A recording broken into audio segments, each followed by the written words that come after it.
Olá pessoal, então vamos falar hoje sobre o que a gente chama dos segmentos distais do néfron, dos túbulos, que é o túbulo contorcido distal e o túbulo e ducto coletor. Vamos lá. O túbulo contorcido distal tem duas funções, duas partes. Né? Uma é a mácula densa, né, que a gente já falou um pouquinho sobre a mácula densa. A mácula densa tem alguns textos que colocam a mácula densa como fazendo parte da alça ascendente, e alguns textos colocam como fazendo parte do túbulo distal. Na realidade, ela está exatamente no limite, né, então não interessa tanto saber onde é que ela fica, mas principalmente saber o que ela faz. Nós vamos falar um pouquinho dela, depois na outra parte da aula, na aula live, vamos falar um pouco mais sobre ela. Depois então tem o túbulo distal proximal propriamente dito, que é um segmento que a gente chama de diluidor, no qual vai ser o local de efeito dos diuréticos chamados tiazídicos. E o túbulo distal final e coletor cortical, depois eu vou mostrar para vocês o desenho, ele tem duas funções principais, na realidade três funções principais. Tá? Ele é permeável à água, dependente do ADH, uma nova função que nós vamos ver. Faz a regulação fina e final do sódio e do volume, dependente da aldosterona, e também participa da regulação do equilíbrio ácido-base através da secreção de H+. E o coletor medular, que junta um pouco essas duas funções, nós vamos ver um pouco isso depois. Bom, mácula densa então. A mácula densa é extremamente importante no processo de regulação renal de várias coisas, tanto da filtração glomerular como do sistema renina-angiotensina-aldosterona. Então, ela faz duas coisas. Ela está junto, faz parte do complexo justaglomerular, né? E, então, ela é o ponto de partida do feedback túbulo glomerular e também o ponto de partida do sistema renina-angiotensina-aldosterona. E a segunda parte, então, a segunda parte do túbulo distal, é um segmento que a gente chama de diluidor, onde vão funcionar os diuréticos tiazídicos, vamos ver logo a seguir.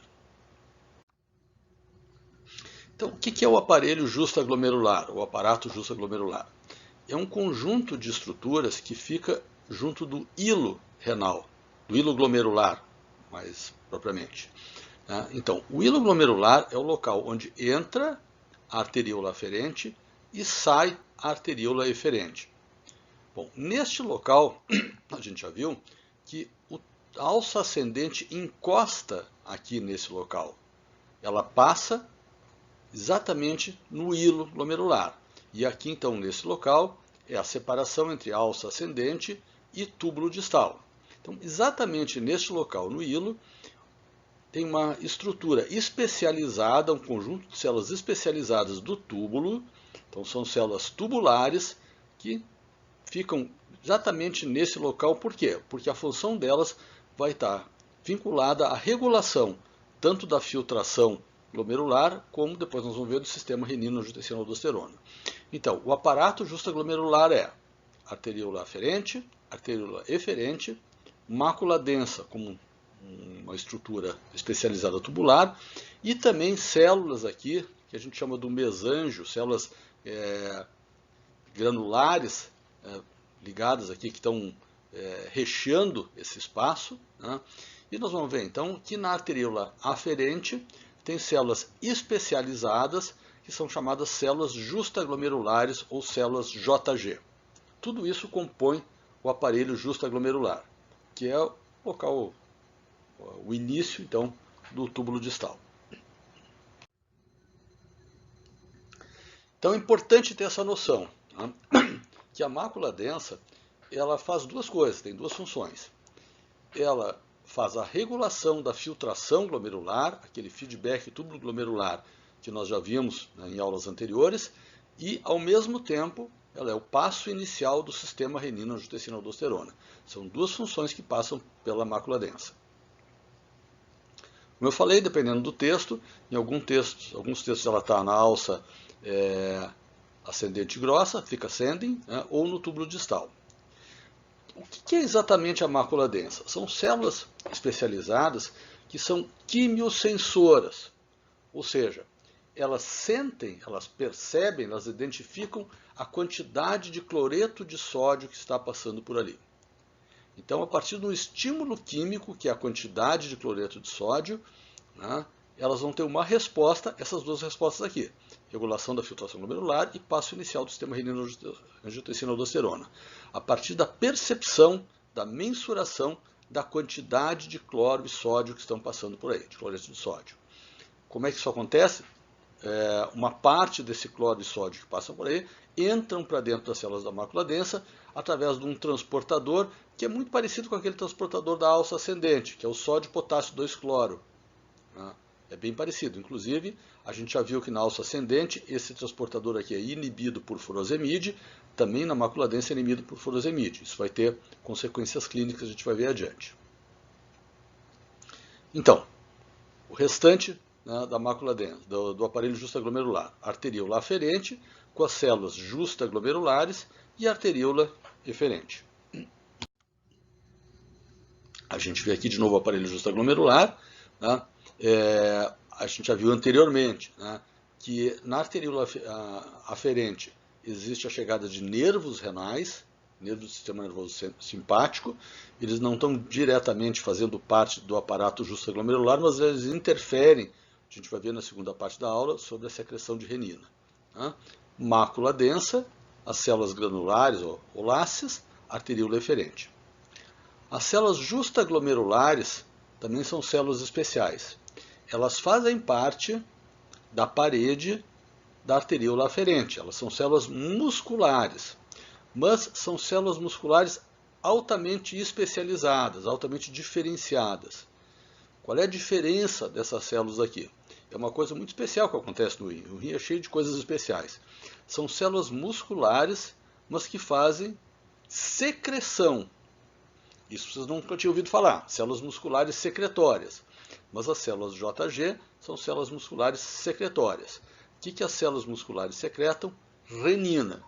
Vamos falar disso mais adiante. Então, isso é o aparato justaglomerular.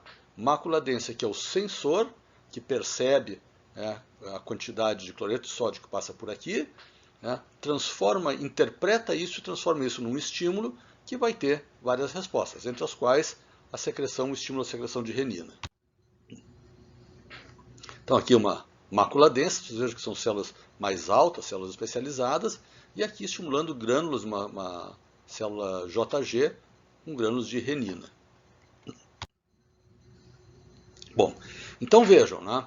A gente já viu esse slide anteriormente, quando a gente falou da regulação da filtração, aqui entra a mácula densa. O estímulo para a mácula densa é uma redução da taxa de filtração glomerular. Mas como é que ela sente isso? Como é que ela sente isso? Se tem menos filtração glomerular, vai chegar menos cloreto de sódio na mácula densa. Ou seja, filtrou menos, vai chegar menos filtrado, vai chegar menos cloreto de sódio. É isso que a mácula densa faz. Ela interpreta essa quantidade de cloreto de sódio e quando chega pouco cloreto de sódio na mácula densa, ela desencadeia duas respostas que nós já vimos que são complementares, são pouco diferentes, mas são complementares. Uma resposta é a resposta do feedback túbulo-glomerular, ou seja, diminuição da resistência da arteríola aferente, ou seja, dilatação da aferente, para resgatar a pressão hidrostática intraglomerular. E a outra resposta, desencadeada igualmente a partir da mácula densa, é o estímulo à produção de renina, que é o passo inicial do sistema renina-angiotensina-aldosterona.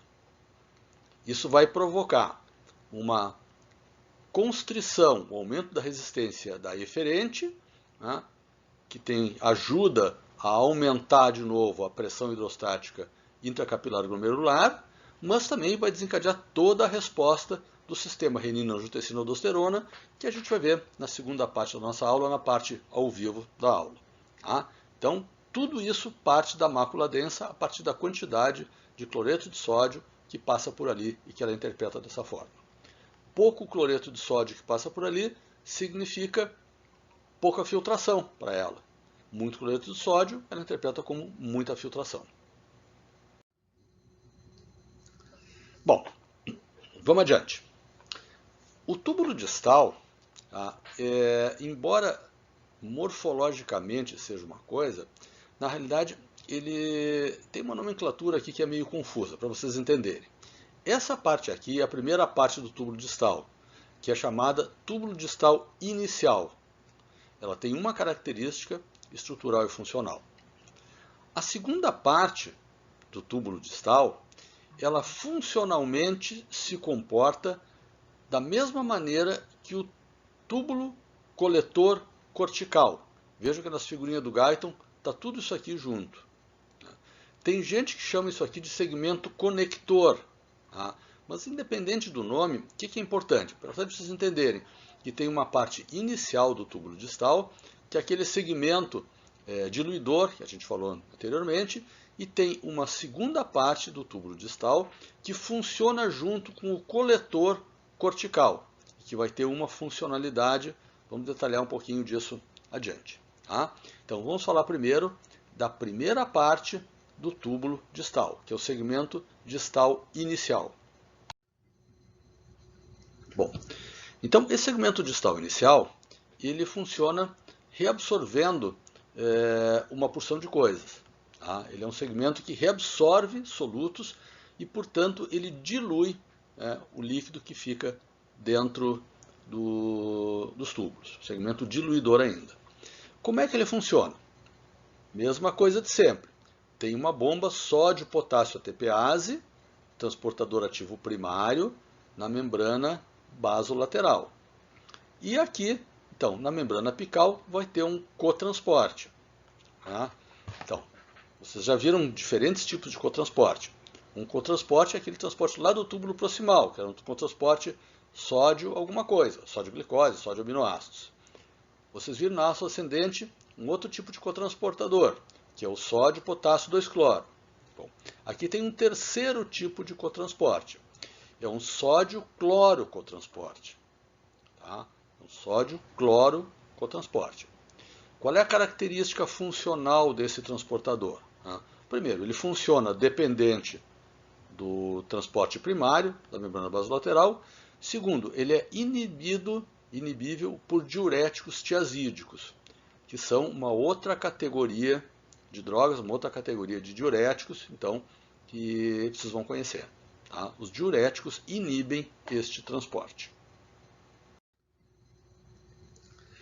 Além disso, tem uma outra peculiaridade no túbulo distal. Tá? No túbulo distal existe também reabsorção de cálcio. Tá? Aqui o túbulo, a luz tubular, aqui o interstício. Tá? Aqui a bomba de sódio e potássio. Bom, o cálcio ele é reabsorvido junto, também por esse processo, por um transporte, por um cotransporte. Tá? Só que tem uma característica peculiar aqui do transporte do cálcio no túbulo distal inicial. Qual é a característica? Se a gente inibe aquele transportador pelos tiazídicos, o que seria de se esperar? Seria de esperar que isso aqui fosse inibido. Tá? Mas não, ocorre justamente o contrário. Quer dizer, ao inibir o cotransporte de sódio e cloro, aqui da membrana apical, a gente vai estimular, aumentar a reabsorção de cálcio. Ou seja, os diuréticos tiazídicos, eles inibem a reabsorção de sódio aqui, mas estimulam, aumentam a reabsorção de cálcio.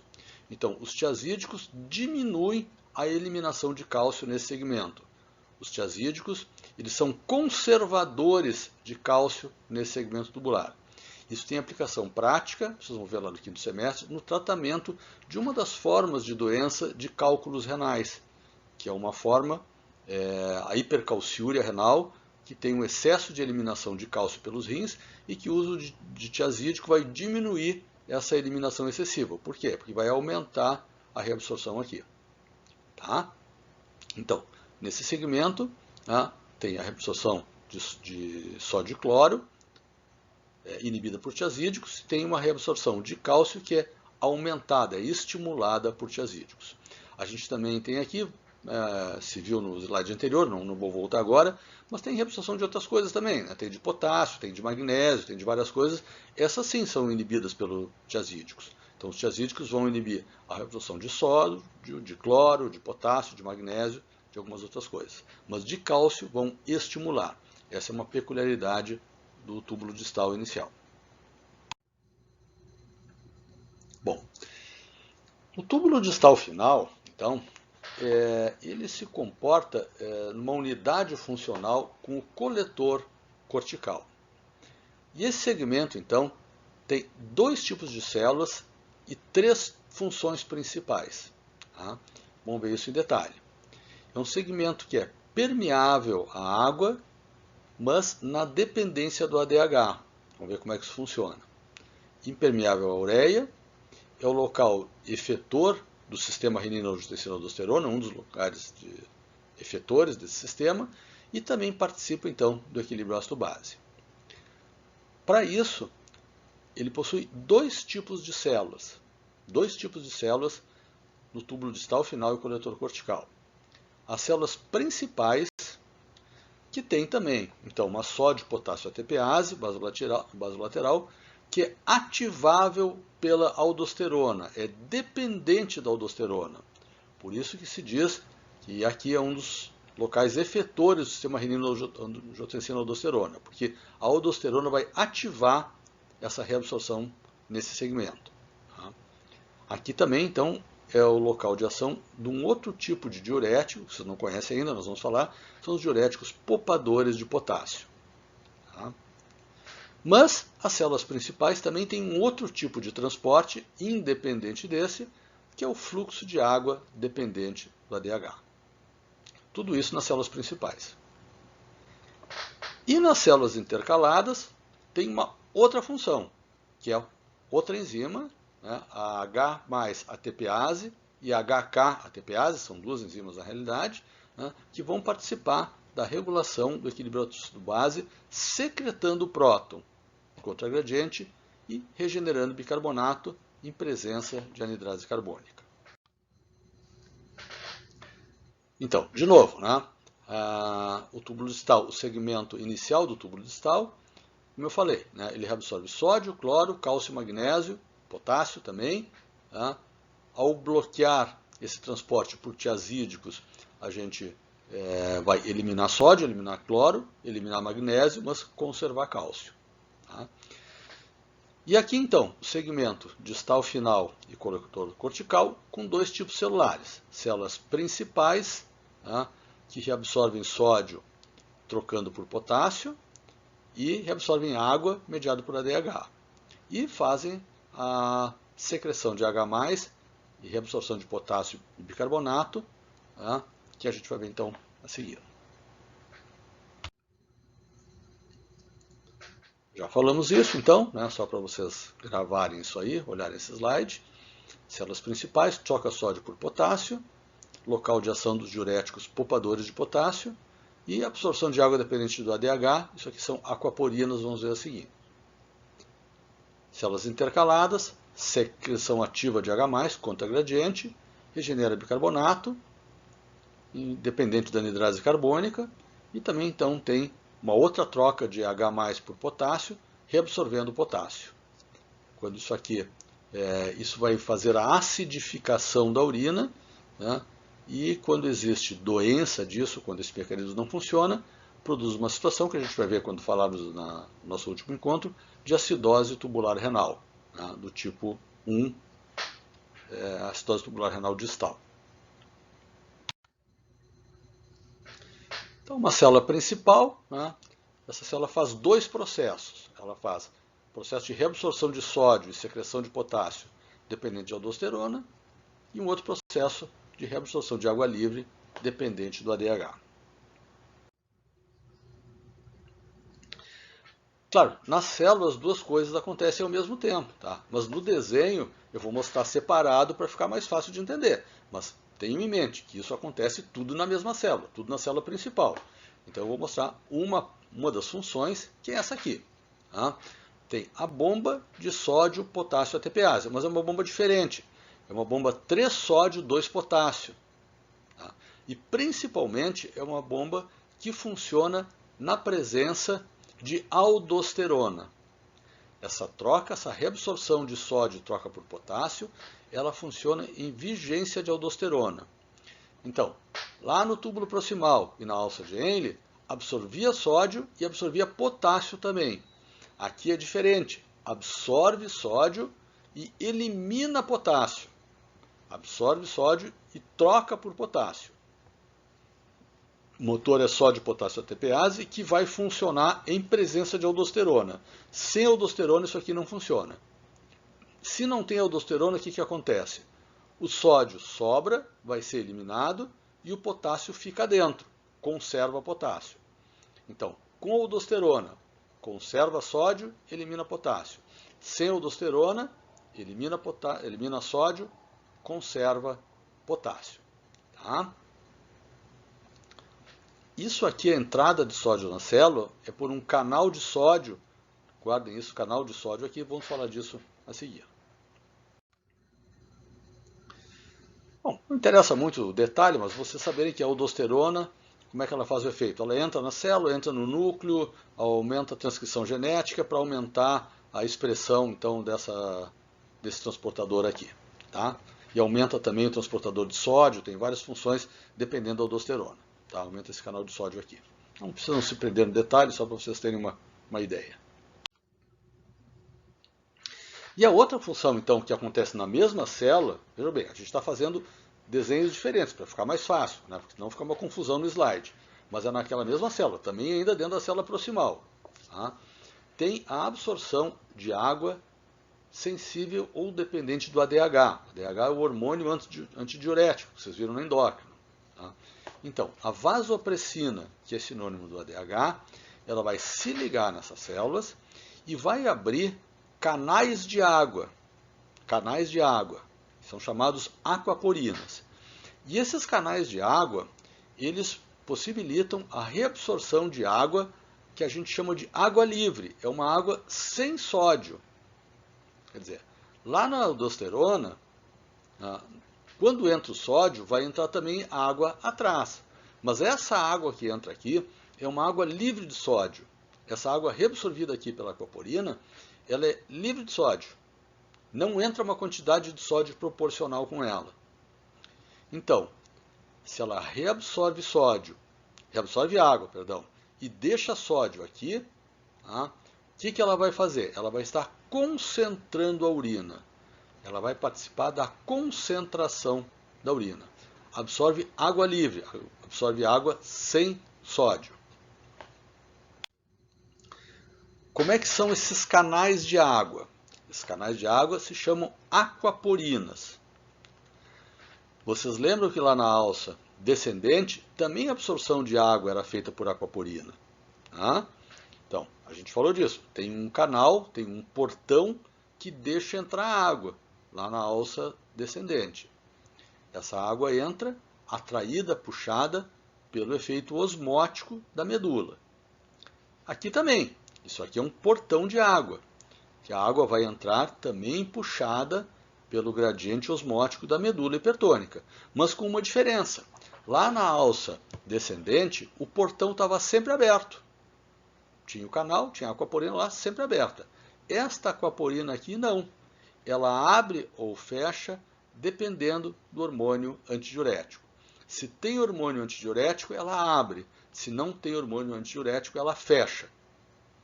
Então, a reabsorção de água lá na alça descendente dependia só do gradiente osmótico. Aqui não. Além do gradiente osmótico, tem que ter hormônio antidiurético para abrir esse portão, abrir esse canal aqui.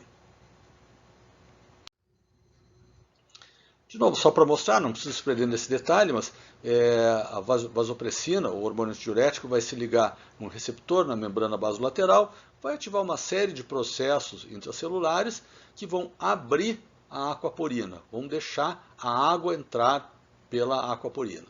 Tá? Então, aquaporina 2, diferentemente daquela da alça descendente, para que ela funcione, para que ela se expresse e funcione, precisa da presença de ADH ou vasopressina. Essa é a característica desse segmento nas células principais. Então, vocês viram que tem reabsorção de água ao longo de todos os túbulos. Né? 60% a 70% da reabsorção lá no túbulo proximal, tem um tanto aqui na alça, aqui eles botaram na alça ascendente, mas não é na parte ascendente fina, aqui também absorve água, e vai sobrar então uma certa quantidade de água para ser reabsorvida nesse segmento, que é o distal cortical e o coletor. Na realidade, a quantidade de água reabsorvida aí é pequena, não é muita água que é reabsorvida aí, é uma quantidade pequena, até 5%, 5 a 10% no máximo. Mas é aí que é feita a regulação fina da quantidade de água que vai sair na urina, ou seja, da concentração ou diluição da urina. Vocês têm que lembrar, então, que são 180 litros filtrados. O que é reabsorvido aqui, 5% disso, parece pouco, mas 5% de 180 litros são 9 litros. Então, essa regulação fina aqui, em presença de hormônio antidiurético, quase tudo isso é absorvido. Vai ficar 0,5% para ser eliminado. Ou seja, alguma coisa entre 500 e 900 ml por dia, em presença de hormônio antidiurético. Na ausência do hormônio antidiurético, vai chegar a 5%, são 9 litros. Então, embora em termos de percentagem seja uma percentagem pequena do filtrado glomerular, do ponto de vista de regulação final da quantidade de urina e, portanto, da concentração de diluição urinária, isso aqui é fundamental. Isso aqui que vai dar o volume final da urina e a concentração da urina. Então, aquele famoso gráfico lá do Guyton que a gente viu, daquela curvinha verde, aquele slide da filtração glomerular, é aqui que isso acontece. Uma dúvida que vocês expressaram em outra aula, então, é aqui que vai acontecer a regulação do volume final da urina. A quantidade final da urina, muita ou pouca urina, vai depender disso aqui. Claro que para isso acontecer, precisa ter hormônio antidiurético para abrir a porteira da aquaporina, mas precisa ter também a medula hipertônica. Como é que a medula fica hipertônica? Lembro, pelo sistema de contracorrente que a gente viu na aula anterior. Então as coisas aqui começam a se integrar. E a gente tem também, então, nesse segmento tubular, células intercaladas. Tá? Tem dois tipos de células intercaladas, as células do tipo A e as células do tipo B. Elas são, na realidade, a imagem e espelho uma da outra. Por quê? Como eu falei, essas células estão vinculadas à regulação do equilíbrio ácido-base. Então, as células do tipo A, elas secretam ácido e reabsorvem bicarbonato. Enquanto as do tipo B fazem exatamente o contrário. Elas secretam bicarbonato e reabsorvem ácido. Por que isso? Na maior parte do tempo, pela nossa alimentação, nós somos omnívoros, nós comemos proteína e uma série de coisas, o nosso metabolismo produz ácidos. Nós vamos ver isso no nosso último encontro, nossa última aula. Então, a maior parte do tempo nós temos que eliminar ácido e conservar, reabsorver bicarbonato. Mas em algumas situações acontece diferente. Por exemplo, os vegetarianos que comem menos proteína. Os vegetarianos, às vezes, eles têm um pH mais alcalino e eles têm que secretar base e reabsorver ácido para manter o equilíbrio. Então, são dois tipos de células, uma faz o inverso da outra. A gente vai comentar um pouco mais do tipo A para entender, mas a outra tem que ser entendida como fazendo exatamente o contrário. Então, essa é a célula intercalada, que tem duas bombas de sódio e potássio. Agora vejam bem como ela é diferente. Tá? Essas bombas de sódio e potássio, elas não estão na membrana basolateral, elas estão na membrana apical.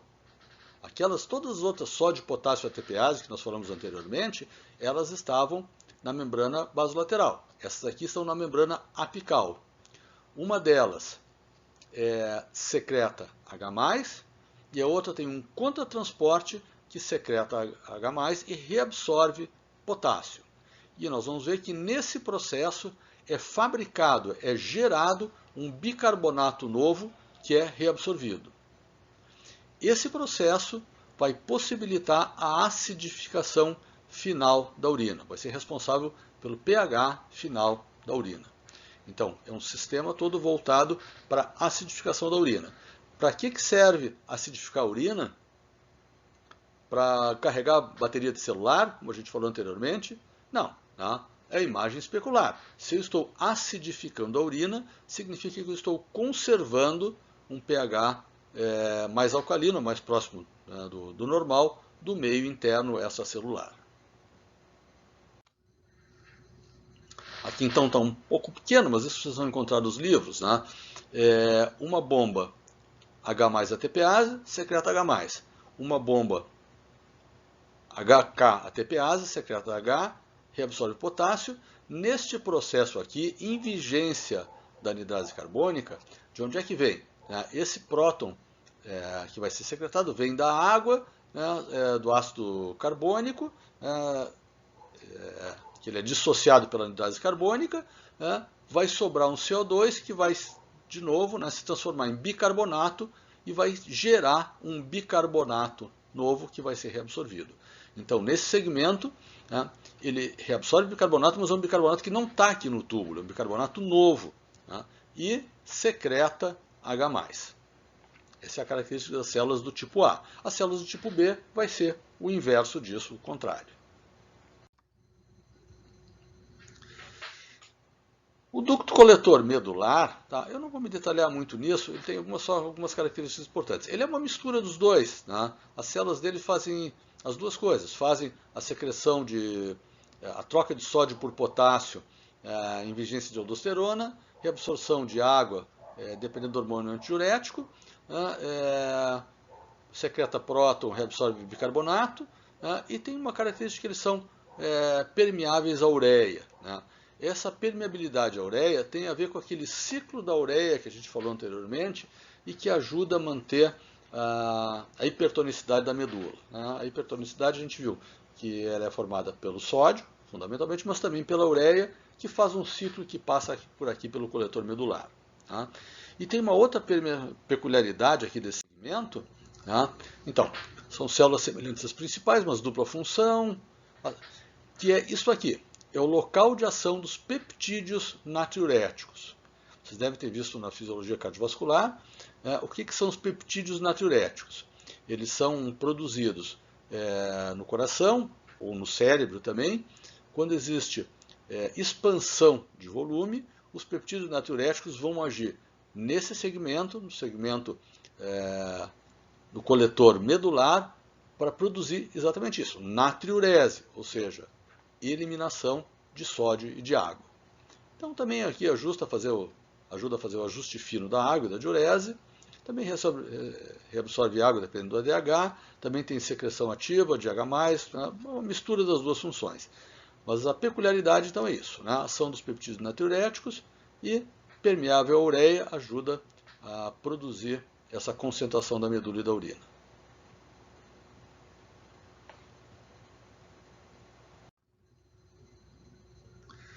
Resumo disso tudo. Estamos chegando perto do fim aí, não se assustem. Então, túbulo proximal, grande volume de absorção de água, de eletrólitos, de cloreto de sódio, bicarbonato, glicose, aqueles cotransportes, secreção de moléculas orgânicas. Alça de Henle, modula a absorção de água e sal, mecanismos de contracorrente, que vai ajudar a produzir a concentração da medula, a hipertonicidade da medula. Túbulo distal e coletor, tem a mácula densa e modula a absorção de água conforme a ADH, troca sódio por potássio dependendo de aldosterona, é o passo efetor do sistema renina-angiotensina-aldosterona, ajuda na regulação do volume e da pressão arterial. Vamos ver isso daqui a na próxima aula, vai ser na próxima aula, vai ser nessa na próxima. Local de ação dos peptídeos natriuréticos. Também ajuda, então, o ciclo da ureia na concentração da medula. E nós falamos nesse período, então, sobre diuréticos. Diuréticos são substâncias que interferem com esse processo normal de reabsorção e secreção tubular do néfron. Diuréticos são drogas que vão interferir com isso. Os diuréticos, eles são diuréticos e natriuréticos. Eles também produzem eliminação de sódio. Isso é uma coisa importante. Os diuréticos que usa são diuréticos e natriuréticos. No túbulo proximal, existia uma categoria de diuréticos chamados inibidores da anidrose carbônica, que não tem hoje em dia nenhuma aplicação clínica, não se usa, são usados para outra coisa, cetazolamida, para tratamento de glaucoma. Esqueça, não preste atenção nisso. Tá? Os diuréticos mais potentes são os diuréticos que a gente chama de diuréticos de alça, que onde é que eles agem? Evidentemente que na alça, né, na alça de Henle. O protótipo é o furosemide, que ele inibe o sódio 2-cloro-potássio, né, transportador da alça de Henle. Com isso, o que eles vão fazer? Eles vão produzir diurese, natriurese, caliurese, que é a eliminação de potássio, mas também cloriúria, eliminação de cloro, magnesiúria, calciúria, tudo isso aqui. Tá? No túbulo distal proximal, vai ser o local de ação dos diuréticos tiazídicos. Os diuréticos tiazídicos, eles vão então inibir este transportador aqui, o cloro-sódio cotransporte, esse importe. Inibindo esse transportador, o que vai acontecer? Diurese, eliminação de água, natriurese, cloriúria, caliúria, magnesiúria, mas, em vez de ter calciúria, tem o contrário, tem reabsorção ou concentração de cálcio. E por último, então, nos segmentos mais distais, vai ser o local dos diuréticos que a gente chama de diuréticos poupadores de potássio. Poupadores de potássio. Por que poupadores de potássio? Porque eles poupam potássio.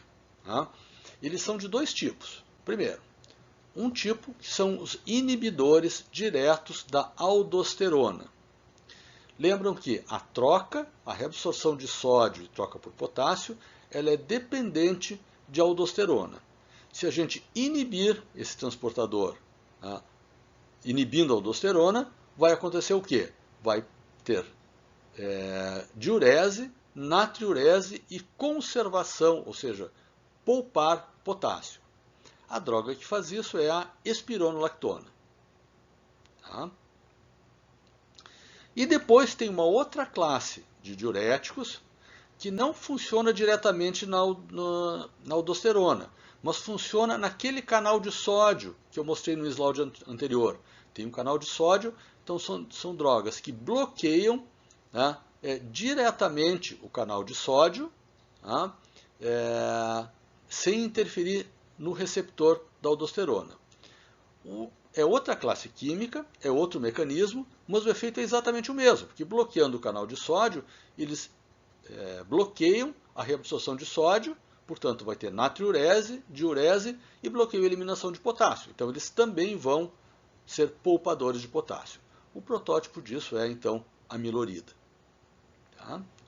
Todos esses diuréticos então são natriuréticos. Eles diminuem a reabsorção de sódio, diminuem a reabsorção de água, portanto, eles vão eliminar sódio e água, reduzir o volume extracelular, que nós vamos ver na aula que vem.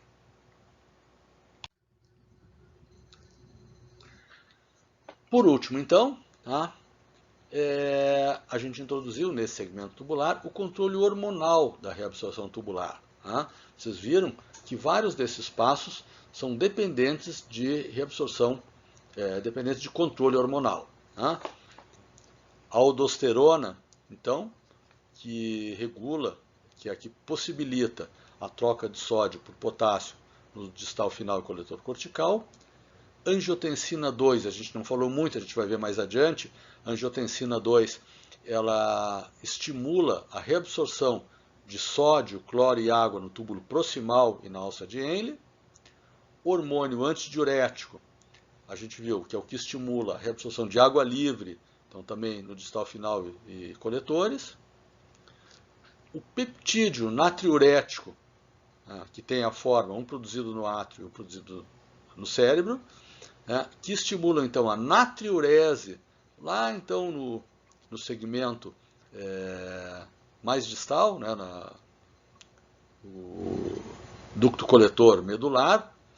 Eu não falei antes, mas existe um inibidor específico dele, que é a niprelizina. Tá? Tem uma droga que inibe a niprelizina, então tem um efeito também mais natriurético. Não vamos aprofundar isso aqui. Tá? E também, então, né, tem outros controles hormonais. Por exemplo, o PTH, paratormônio. Vocês viram isso lá no endócrino, você já sabe o que é o PTH, deixa eu falar dele mais adiante de novo. Né? O PTH, ele inibe a reabsorção de fósforo lá no túbulo proximal. Ele reduz o TM do fósforo, do fosfato lá no túbulo proximal. Então ele produz fosfatúria. Tá? Assim como o sódio glicose cotransporte inibe o cotransporte de glicose, o PTH inibe o cotransporte do fósforo, então vai produzir fosfatúria. Tá? E a gente tem então também, né, o controle simpático, né, que a gente já viu lá na arteríola aferente, que não é hormonal propriamente, mas também então faz parte desse processo de regulação das funções do néfron. A mesma coisa aqui, essa tabelinha eu vou deixar para vocês olharem com calma, vocês deem uma pausa e olhem com calma essa tabelinha, o que faz cada um desses hormônios. Tá? E por último, então, não se esqueçam de que, além da depuração, existem outras funções renais que são exercidas principalmente nos túbulos. Tá? A hidroxilação da vitamina D2, né, que faz parte do metabolismo do cálcio, aonde? Das mitocôndrias do túbulo proximal. Agora você já sabe o que é isso. E no interstício, então, fibroblastos produzem eritropoetina, participam da formação dos glóbulos vermelhos, produção de prostaglandinas, que interferem então, com toda a hemodinâmica renal, armazenamento de glicogênio, gliconeogênese, principalmente no túbulo proximal. Tá, pessoal? Bom, é isso. Né? Eu sei que foi uma aula comprida, é bastante coisa. Vamos olhando isso com calma, vão lendo, vão dando pause, olhando cada uma dessas coisas.